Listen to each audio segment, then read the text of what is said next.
قیامت کی 26ویں نشانی یہ ہے کہ فیصلے بکنے لگ جائیں گے۔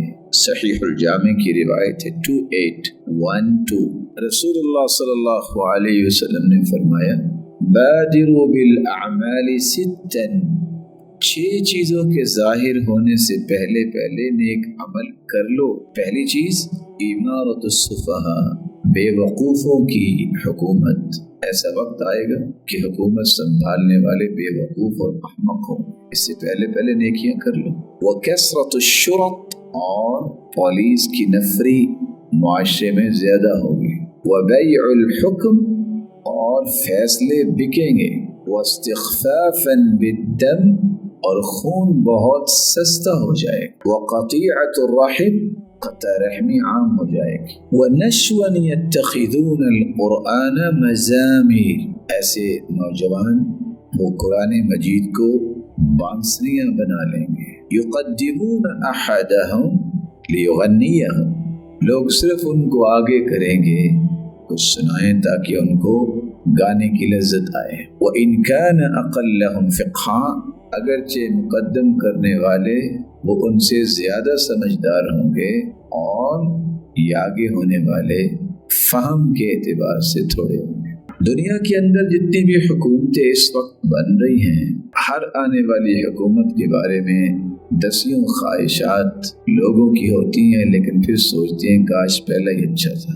پولیس ایک مؤکر ادارہ ہے جو نظام کو بہتر کرنے والا ہوتا ہے، لیکن حدیث اشارہ دے رہی ہے کثرت الشرط، پولیس بھی زیادہ ہوگی لیکن نظام کنٹرول نہیں ہوگا، بلکہ نظام میں بگاڑ اتنا ہوگا کہ یہ مؤکر ادارہ ہونے کے باوجود مؤثر نہیں ہوگا۔ بیع الحکم، لیکن قیامت کے نزدیک کیا ہوگا؟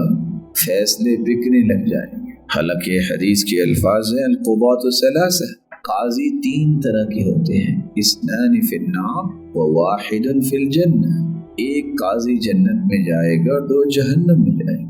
رجل عرف الحق فقضى به، ایسا انسان جو حق کو پہچانتا ہے، انٹروگیٹ کیا، انویسٹیگیٹ کیا اور اس میں شہادت اور گواہی کو پراپرلی اس نے وہاں حاضر کیا اور اس کے بارے میں بڑی زیرکی کے ساتھ، غور کے ساتھ ایک حق تک پہنچا اور حق کے مطابق فیصلہ کیا، یہ جنتی ہے۔ وَرَجُلٌ عَرَفَ الْحَقَّ، حق تو اس نے پہچانا، وَجَارَ فِي حُكْمِهِ، لیکن جان بوجھ کے ظلم کیا فیصلہ کرتے وقت، یہ شخص جہنمی ہے۔ اور تیسرا قاضی جو حق کو پہچانتا ہی نہیں ہے، وہ محنت اور کوشش کرتا ہی نہیں ہے، فَقَضَى بِهَوَاهُ، اپنے خواہش کے مطابق اس نے فیصلہ کیا، یہ بھی جہنم میں جائے۔ وَاسْتِخْفَافًا بِالدَّمِ، خون اس قدر ہلکا ہو جائے گا، سستا ہو جائے گا، انسان کی قیمت ہی نہیں رہے گی۔ ابھی ہوتا تھا کہ آج قتل ہو گیا ہے، اور آج ہوتا ہے 100 قتل بھی ہو جائیں، مارے جائیں، کہتے یہ تو چلتا ہی ہے، انسان کی قیمت ختم ہو جائے گی، اس سے پہلے نیکیاں کر۔ چھوٹی چھوٹی باتوں پہ قطع رحمی عام ہو جائے۔ قرآن مجید جو انسانوں کو چینج کرنے کے لیے آیا تھا، لِيُنذِرَ مَنْ كَانَ حَيًّا، یہ زندہ لوگوں کو ڈرانے کے لیے آیا تھا۔ اور حسن بصری کہتے ہیں أُمِرَ النَّاسُ أَن يَعْمَلُوا بِالْقُرْآنِ فَاتَّخَذُوا تِلَاوَتَهُ عَمَلًا، لوگوں کو حکم تھا کہ قرآن کے مطابق عمل کریں، لیکن انہوں نے صرف تلاوت کو ہی عمل سمجھ لیا۔ ایسے نوجوان ہوں گے جو قرآن مجید کو وہ موسیقی کے انداز اور وہ اسی طرح بانسریوں کی محبت جن کے دلوں میں رچی بسی ہوتی ہے، وہ قرآن کو بھی اس طرف لے جاتے ہیں۔ یہی وجہ ہے آج قرآن مجید پڑھنے کا فن ختم ہوتا جا رہا ہے، فنکاری عام ہوتی جا رہی ہے۔ فن یہ ہے کہ قرآن اس قدر خوبصورت پڑھو، اس قدر ٹھہر ٹھہر کے پڑھو، اس قدر لذت لے کے پڑھو کہ پڑھنے والا جب قرآن پڑھے تو محسوس ہو کہ یہ اللہ سے ڈر رہا ہے، نہ اس میں کوئی تکلف ہو، نہ اس میں کوئی تصنع ہو، نہ وہ ریاکاری کے لیے پڑھے بلکہ اللہ کی رضا کے لیے پڑھے، اور اس قدر ان تمام چیزوں سے آزاد ہو کے پڑھے کہ میں نے اللہ کو راضی کرنا ہے۔ خشیت تب پیدا ہوتی، وہ لوگوں کی واہ واہ کے لیے اور لوگوں کی نزدیک عزت پانے کے لیے آج لوگوں نے طرح طرح کے اصول بنا لیے ہیں۔ وہی چیزیں جو آلات موسیقی کے لیے موسیقی اختیار کرنے والوں نے اصول بنائے، اس کو قرآن پہ فٹ کیا جاتا ہے۔ یہ فلاں مقامہ ہے، یہ فلاں مقامہ ہے۔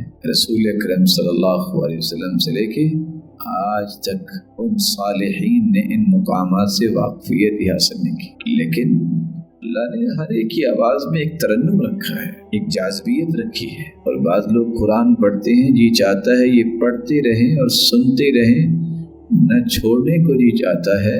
یہ ان کی اخلاص کی علامت ہوتی ہے۔ یہ اللہ تعالیٰ نے ان کو صلاحیت دی ہے، وہ کسی بھی مقامے کو نہیں جانتے۔ اور کس قدر افسوسناک یہ بات ہے کہ اللہ کی کلام کو پرکھنے کے لیے، اس کا وزن کرنے کے لیے پیمانے مخلوق کے ہوں کہ یہ فلاں جو ہے اس کا مقامہ ہے۔ اللہ کی کلام کو پرکھنے اور اس کا وزن کرنے کے لیے اللہ کے بتائے ہوئے طریقے کو اختیار کرنا ہوگا، اور اس کو پرکھنا تو کسی کی بس کی بات ہی نہیں ہے، اس کا وزن تو کوئی کر ہی نہیں سکتا۔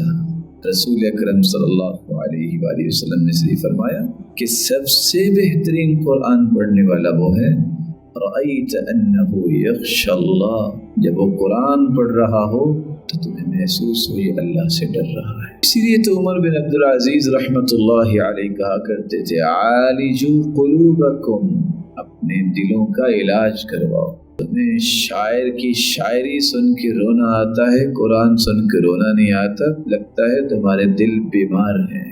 جس کا دل زندہ ہو، تندرست ہو، وہ قرآن سن کے روتا ہے۔